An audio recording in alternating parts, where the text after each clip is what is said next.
¿Qué tal amigos? Yo soy Alejandro Maciel, estamos en Los Angeles Times en español y tengo el gusto de presentar a Gregorio Meraz, un viejo amigo, periodista que tiene más de 20 años en la ciudad de Washington como corresponsal para Televisa durante mucho tiempo.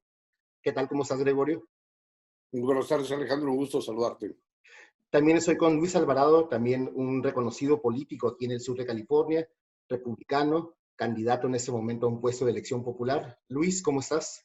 Un placer estar contigo, Maciel, siempre, de tus órdenes. Bueno, o sea, para todos ha sido una sorpresa desde anoche que nos despertó, que nos impidió dormirnos el Twitter del presidente Trump notificando que había dado positivo de coronavirus. Y esto crea realmente una tormenta política, por decirlo así, en Estados Unidos. Me gustaría empezar contigo, Gregorio. ¿Cómo ves? ¿Qué está pasando en este momento en Washington? Estamos hablando, es viernes por la tarde. ¿Qué está pasando en este momento?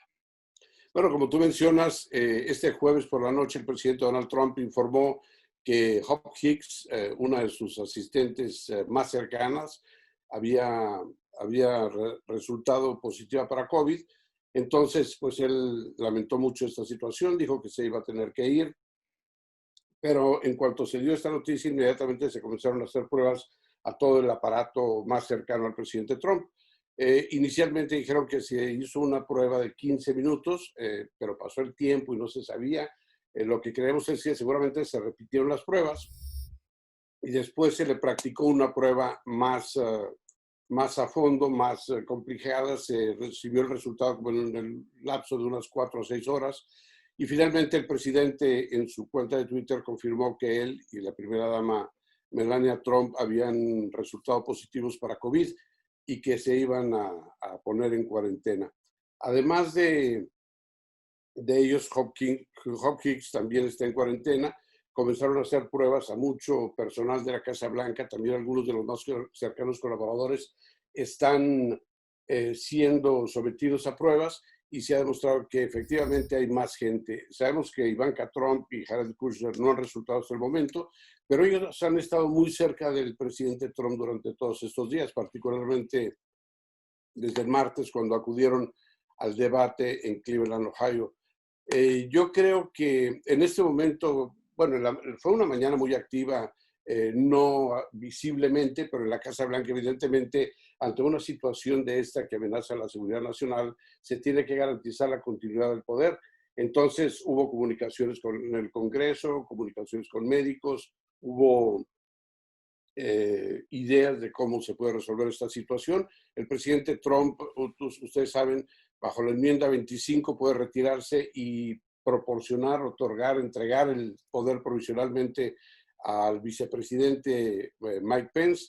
En caso de que el vicepresidente no pueda, porque también resultó infectado, entonces este poder temporal pasaría a la señora Nancy Pelosi, que es la presidenta de la Cámara Baja.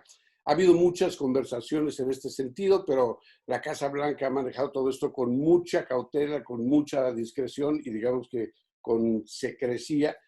Se fue filtrando poco a poco la información. En el curso de la mañana supimos que el presidente estuvo sintiendo síntomas ligeros de resfriado. Después se informó que tenía un poco de fiebre y sentía fatiga. Y pues a esto, al filo de las 3, 4 de la tarde, se tomó la determinación de que se le iba a transportar al hospital Walter Reed. Esta es una situación muy delicada que no se ha vivido desde el atentado a Ronald Reagan y pues es algo que podría cambiar totalmente la dinámica de cómo han venido ocurriendo las cosas, particularmente ante la cercanía de la elección presidencial.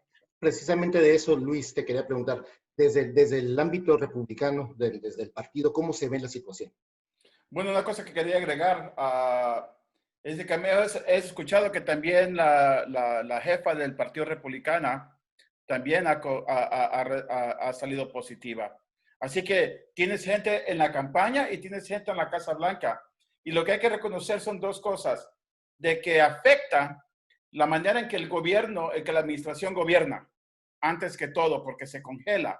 ¿Cuánta gente, aparte de no ser encontrada positiva con COVID, tienen que entrar a cuarentena porque fueron ellos expuestos? Claro. Entonces, la Casa Blanca, la columna ejecutiva se congela. Igualmente, hay preguntas de cómo en verdad podemos gobernar este país cuando aún estamos en una pandemia y ni siquiera hemos podido llegar a un acuerdo bipartidista para los siguientes rondas de ayuda económica que se necesita tanto en este país, cuando estamos escuchando que las aerolíneas están soltando una gran cantidad de empleados y otras industrias igualmente están haciendo. Disneylandia está dejando ir 18,000 empleados. Entonces, la pandemia, aparte de ser una crisis de salud pública, también sabemos que existe una crisis económica que está por explotar. Y cuando estamos viendo de que este país está frágil, escuchamos también de que la campaña de Donald Trump no puede, a mi parecer, no puede sostener un argumento donde pueden presentar de que Donald Trump es la persona más indicada para seguir adelante como el presidente de la nación. Bueno, precisamente eso es lo que quería comentar yo en este momento. Es un golpe durísimo a la figura, a la imagen del presidente Trump, porque él se ha planteado siempre, se ha burlado del coronavirus, se burlaba recientemente en el debate de Joe Biden. ¿Cómo se ve esto? ¿Qué dicen los dos?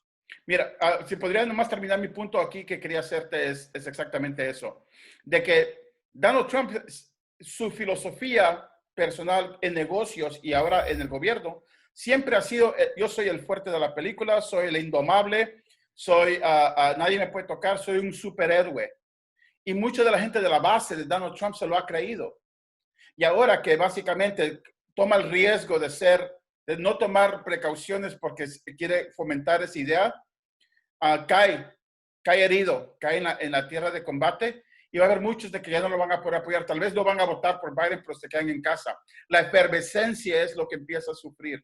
Ellos tal vez siempre apoyan a Donald Trump, pero si no tienen la efervescencia que existía antes, entonces ya sabemos, aparte de las encuestas que tenían a Joe Biden ganando por 8 puntos, ahora obviamente eso se extiende y no hay manera de que ellos puedan reconocer de que van a cerrar esa brecha que tienen. ¿Cómo lo ves, Gregorio? Así es, yo creo que efectivamente el presidente nunca quiso reconocer la importancia de esta grave amenaza letal cuando pudo hacerlo. Sabemos que el 7 de febrero él habló con Bob Woodward para el libro que escribió Bob sobre el peligro de la pandemia. La describió perfectamente como la estamos viviendo y sin embargo hacia su discurso era totalmente contrario. Decía que se iba a desaparecer como por arte de magia, que todo estaba bajo control, que no había ningún problema. Y hemos visto cómo gradualmente los eventos han ido atropellándolo en esa versión. Él ha querido prolongar esta negación, desalentando y burlándose del uso de la mascarilla. Nosotros lo vimos desde un principio, desde que él fue enterado. Primero se opuso a las reglas, a la implementación de planes de emergencia que ya existían. Segundo, obstruyó la entrega de equipo de protección personal a los hospitales, particularmente en Nueva York, que lo pedían a gritos. Recordamos que les dijo a los médicos y enfermeras que se cubrieran con bandanas y con pañoletas, que se veían muy bonitos. Y la verdad es que él regaló 18 toneladas de equipo de protección personal a China, con el que tenía muy buena relación hasta que decidió atacarlos porque dice que enviaron el virus, ¿no? Después de esto, vimos que el presidente se opuso terminantemente al cierre y el distanciamiento social que propusieron los gobernadores de los estados, particularmente Nueva York, Washington y California. Después vimos cómo quiso reactivar la economía, temeroso de que se cayera la economía y él no pudiera ser elegido presidente. Entonces, ese regreso a las actividades productivas sin las medidas de seguridad que recomendó el Centro de Previsión y Control de Enfermedades, no hizo más que multiplicar las enfermedades. Y luego lo hizo con las escuelas. Y últimamente, o sea, ya sabemos que todos los estados de la frontera, Arizona, California, Texas y hasta Florida, registraron un incremento sin precedentes en los casos nuevos de COVID. Los hospitales de Florida estaban saturados, pero son gobernadores republicanos excepto California, que han cedido a la presión de Trump. Ahora vemos que los estados en Dakota del Norte, Dakota del Sur, donde él ha realizado eventos, también está viendo un alza increíble. Son 28 estados que en este momento están registrando más de 1,000 muertos, más de 1,500 casos por día. Y ha habido algunos que han llegado a 3,000, Wisconsin llegó a registrar 3,400 casos en un día. Entonces, el presidente, en lugar de escuchar a las autoridades de salud y a los científicos que saben y han manejado muy bien otras pandemias, se confrontó a ellos, trató de imponer él las cosas y tuvo pleito de tal forma que prácticamente rompió con casi todos. El doctor Fauci es la figura más eminente que puede controlar esta situación y a él lo marginó, lo sacó de la fuerza de tarea contra COVID de la Casa Blanca y pues lo que estamos viviendo no es más que la consecuencia de todo esto. El presidente Trump se ha vuelto el símbolo de su propio fracaso en combatir la mayor amenaza que haya enfrentado Estados Unidos en los últimos años. Me parece que lo describes perfectamente bien, Gregorio. Luis, te quería preguntar, hay varios temas urgentes en el país, entre ellos pues no la nominación, sino la confirmación de la jueza para la Suprema Corte de Justicia. ¿Qué va a pasar? ¿Qué es lo que sigue en ese sentido? O sea, con esta situación tan ambivalente, tan ambigua, ¿qué sigue? ¿Qué va a pasar? ¿Cómo se va a desarrollar esto? Bueno, hay que acordarnos y tomarle a su palabra, porque yo se la tomo, al presidente del Senado, que para él, su legacía, él lo ha dicho, mi misión en mi vida es poner una Corte Suprema conservadora. Dijo conservadora, no dijo republicana. O sea, como quien dice, ellos quieren tener el control ideológico de hacia dónde va el país. Y a él no le importa, a Mitch McConnell no le importa Donald Trump ni un comino. Pero para él es lo que él quiere hacer. Él sabe de que Donald Trump va a perder. Él mira las mismas encuestas que nosotros estamos viendo. Los republicanos tienen un camino legal para ponerla. Los demócratas están fichados, pueden hacer todo la bulla que quieren hacer para apuntar el dedo y decir, miren qué desastre el que viene, miren lo que está ocurriendo, pero los demócratas no pueden romper igualmente las leyes de la Constitución para tratar de pararla, porque las leyes de la Constitución es lo que le dan el poder a Mitch McConnell para poder meter a su candidata. Obviamente yo me imagino que va a ser un voto donde ningún demócrata vota por ella, va a ser estrictamente a republicanos. Mi pregunta va a ser, ahora, como estamos en la situación, si hay algunos republicanos que miran lo que está ocurriendo con Donald Trump, que están aún ellos en el peligro de perder sus escaños y van a tener que tal vez regresarse y tal vez dar algún mensaje donde ellos van a revertir y van a decir que tal vez no van a apoyar de que la jueza, de que la candidata sea, la nominada sea escuchada, pero me parece muy duro pensar de que Cory Gardner o Susan Collins pueda hacer eso de regresarse y decir de que no van a querer apoyarla. Pero si hay algún milagro, algún rayo que va a caer, sería de alguno de esos senadores que están peleando por sus escaños en algún estado púrpura, por determinar si ellos tal vez dan un paso atrás y dicen, con la situación que estamos viviendo ahorita, con la Casa Blanca estando congelada, tal vez sí es mejor, porque si no, aunque queden en el escaño, ¿cómo van a poder gobernar y cómo van a poder, pierden toda su influencia, especialmente en un gobierno con el presidente es un demócrata y la Cámara Baja es demócrata? Gregorio, ¿cómo se siente el ambiente con esta votación para la Corte Suprema? ¿Cómo está el ambiente? ¿Está muy cambiado? Independientemente de que muchos legisladores demócratas y republicanos consideran que es muy buen elemento, todo el mundo sabe que la nominación de esta jueza tiene dos objetivos. Básicamente, atacar el aborto y también atacar Obamacare. Esos son dos de los principales propósitos. Y el tercero es la posibilidad de que, en caso de que una eventual cancelación o anulación de elecciones pueda llegar a la Suprema Corte, él considera que esta jueza podría romper el obstáculo y darle la razón. Ahora, este es el sueño del presidente Trump. Sin embargo, la dinámica de las cosas va a producir muchos problemas en ese sentido. Mitch McConnell está dispuesto efectivamente a llevar el voto al Pleno del Senado. Pero como ustedes saben, el voto es muy cerrado. O sea, los republicanos tienen una mayoría muy relativa. Tienen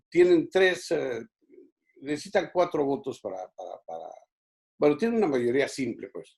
Exacto. Que no tienen los demócratas.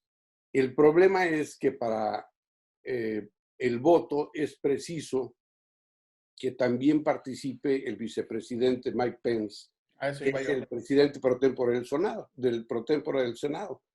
Pero en este caso, si el presidente Trump está siendo llevado a hospitalizar y el poder pasa a manos de Mike Pence, entonces Mike Pence no puede. Asume la presidencia y no existe esa presidencia pro tempore por el momento. Entonces serían nomás 3. ¿Cómo? Exacto. Serían nomás 3. Sí. Además, Lisa Murkowski de Washington, de Alaska, dijo ya que ella no va a votar porque tiene, como tú dices, una elección muy difícil. Y además la senadora Susan Collins, que también tiene una situación muy difícil, anunció que no va a votar. Además de eso, hay 2 senadores que registraron positivo también para COVID, que posiblemente no van a votar. Mike Lee y no recuerdo quién es el otro. Pero esto complica la situación y seguramente la nominación va a tener que esperar, la confirmación va a tener que esperar a que se estabilice un poco la situación, el ambiente político, bueno, la situación, saber quién va a quedar dónde, cuánto tiempo el presidente se va a ausentar de la función ejecutiva y qué es lo que va a pasar. Estábamos analizando con algunos médicos la posibilidad de que si el presidente Trump experimenta una situación similar a la que vivió Boris Johnson de Gran Bretaña, entonces tendría que esperar 2 o 3 semanas, tal vez más, si es que no se complican las cosas para él. Pero como saben, como todos sabemos, él está en un grupo de alto riesgo porque es obeso, porque no hace mucho ejercicio, por la hipertensión, etc. Entonces, si él logra hacerla bien, va a tener que esperar tal vez 2 o 3 semanas y en ese tiempo pues va a perder un poco de eventos de campaña y por otra parte pues podría ser que pues no sé, que no participe. La verdad es que ya es muy difícil aventurarse. Puede pasar esto, ¿no? Pero lo más posible es que él esté alejado de la campaña un tiempo. Vamos a ver cómo evolucionan las cosas. Pero por lo pronto yo creo que la confirmación va a tener que esperar. Definitivamente estamos entrando ya en el terreno de la especulación, porque bueno, no nos lleva a otra cosa. Si habláramos de los peores escenarios, ¿cuáles serían esos? ¿El peor escenario sería cuál? Bueno, el peor escenario sería de que en verdad hay que ponerle un ventilador.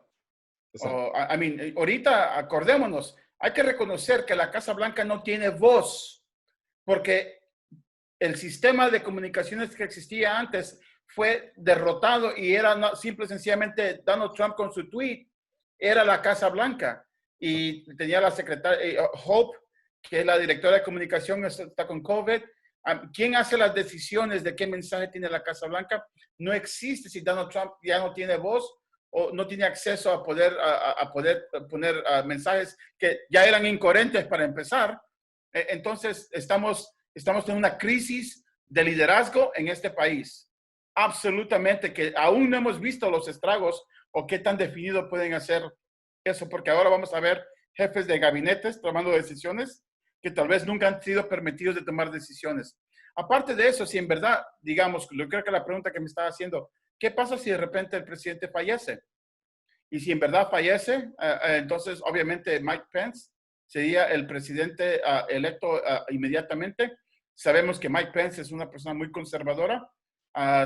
Sería presidente por un par de meses, pero automáticamente cerraría la puerta con respecto a quién sería el siguiente presidente. Aunque legalmente el comité de republicanos se puede tener una junta de emergencia donde los committeemen y committeewomen pueden determinar, son 3 por cada, serían 3 por cada estado que determinen quién estaría en la boleta, pero eso aún no podría ser legal tampoco porque hay mucha gente que ya está votando. ¿Qué haces con los votos que ya fueron ejecutados.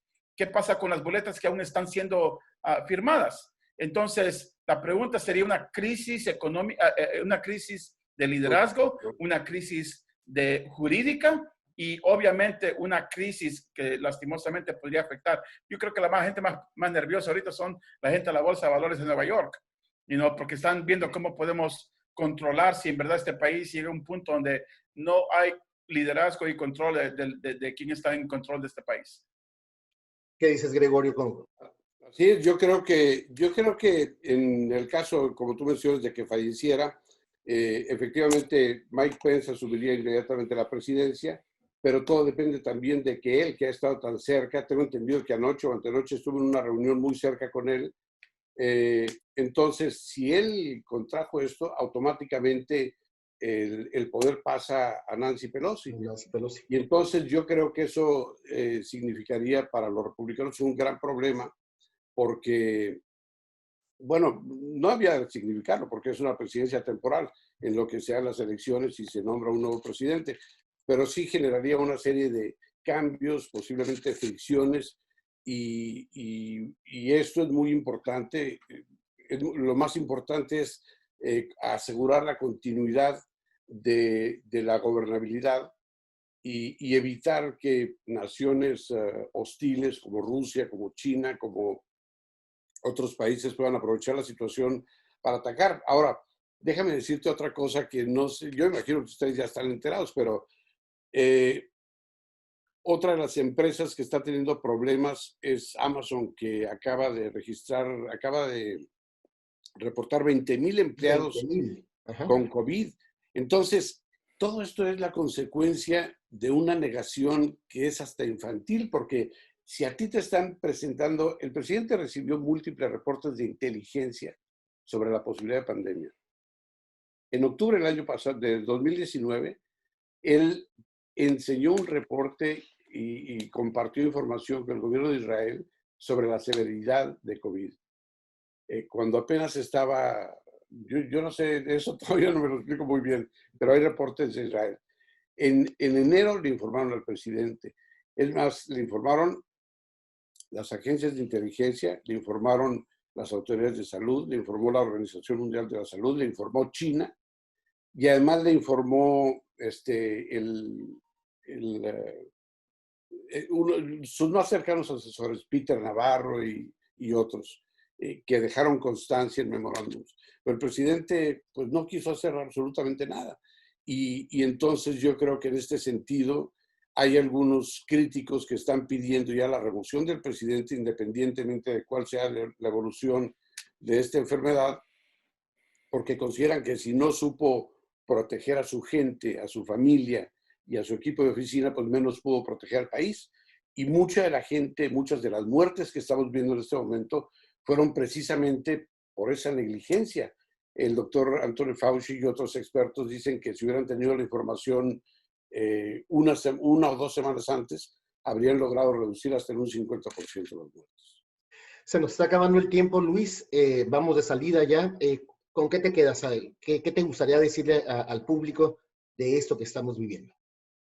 Que pasa lo que pasa, estén tranquilos, porque los eventos que están ocurriendo son eventos que no afectan directamente a las comunidades, a las casas. Estos son eventos políticos que en verdad son históricos y son grandiosos, pero no van a tener un efecto en las calles o en el precio de la gasolina.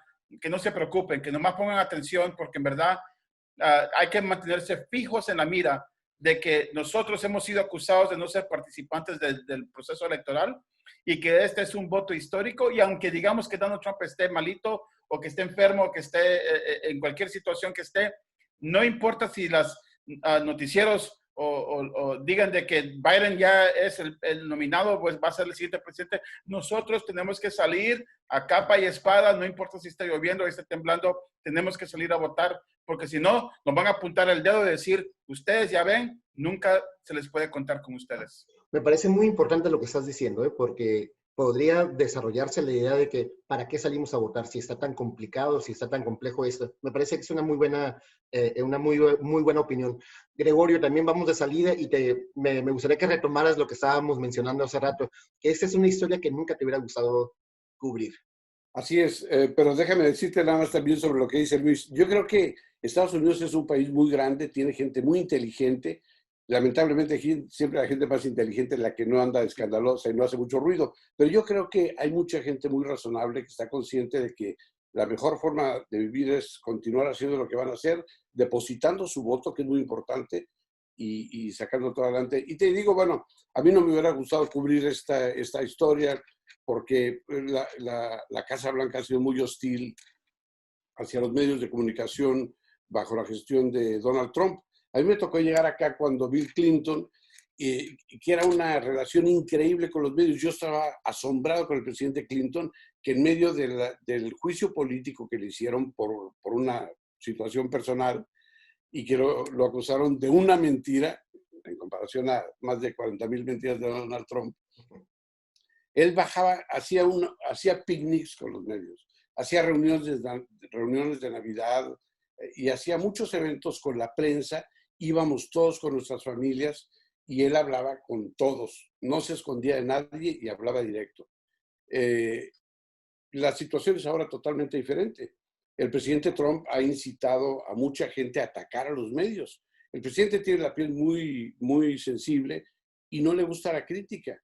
Y no comprende que un personaje público de esa talla siempre estará sujeto a críticas y que las críticas debe tomarlas como una forma de aprendizaje y no como un ataque.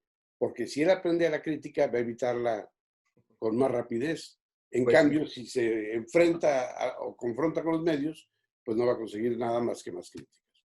Les agradezco mucho a los dos su participación, de verdad que ha sido muy interesante, ha sido muy importante. Yo creo que eso nos va a ayudar a entender qué es lo que sigue en ese proceso. Muchas gracias.